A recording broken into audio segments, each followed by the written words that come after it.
Great, guys. If you don't have a speaking part, that's fine. Just stand back. Step forward if you have a speaking part, if you know who that is. I think we determined during the early service that this month marks, I think we said my 7th year. I can honestly say this is the first time I've ever been warm in this sanctuary. Little sweating this morning, but as a part of our job working with the youth, we have February Follies every year. We have it with a different theme, but a similar, shall we say, flavor of talent. And every year, our youth take a mission trip that you generously support. And every year, we plan a youth Sunday where they lead in worship. This is a wonderful routine. It's my hope and prayer that in this custom, you catch sight of the magnitude of what these experiences can mean for many of these young people. There is a lot of value in creating this deep connection to their church. There's a lot of value in the direct service that these young people provide in their experiences. But there is so much value in how these experiences help these young people define how they see themselves as good, as caring, as a part of something big. Young people today, more than ever, are more connected to what's happening around the world, to what's going on in one another's lives. But often, the vehicle for this, technology, leaves them at risk for feeling incredibly disconnected.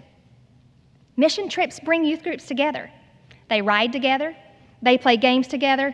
I said, Brian, we've really got to come up with another name for Church Mafia, but that's their favorite. They play together. They eat together.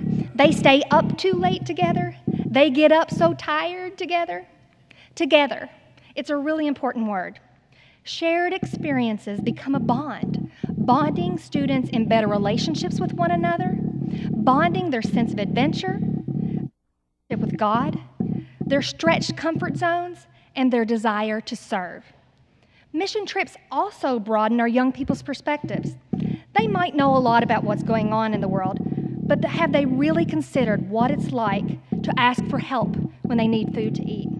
Stepping out of their regular context helps them see the world from a different perspective outside of their own focus. Mission trips help our young people see themselves as very capable, that they can work harder than they ever believed, and that when they get tired, there is someone next to them, encouraging them and reminding them of why they are serving. Mission trips help our young people see firsthand what it's like to be the hands and feet of Jesus. Now this year, our group went back to Adventure Serve. We took 14 students with 4 chaperones, myself, and the amazing veteran chaperones, Mike Grammer, rock star of chaperones, Gina Williams, and my right hand, Brian Tramontaine, a graduate of the program. So at Adventure Serve, students had base camp in Wilmore, Kentucky, and from there they went out to service opportunities. We have an upcoming Wednesday evening fellowship where we're going to share a slideshow, and they're going to go into more specifics about their service time. But briefly, they worked in a food bank where their job was to sort through mountains of canned goods. They had to sort out the expired donations. They had to write the expiration dates on the items that were going out for delivery, and then they sorted them into giant bins by category. Sometimes there's confusion about what's a vegetable, isn't it? You know, we get confused, but they had to sort all of them into these big bins ready to go out to those in need. They also served a hot lunch at Lighthouse Ministries for those in the community who don't have as many food opportunities. They cleaned and prepped the dining room for the next meal. The group also had the chance to bring friendship to residents of a veterans nursing facility. They played games, including a very competitive round of table volleyball. They spent time in conversation, and they served residents snow cones.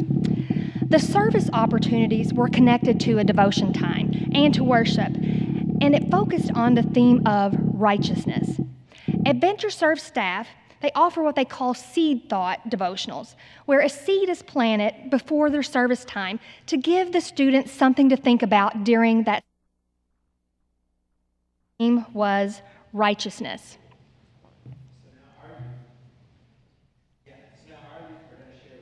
they have learned about righteousness and how that reminds them to live out their faith through their actions.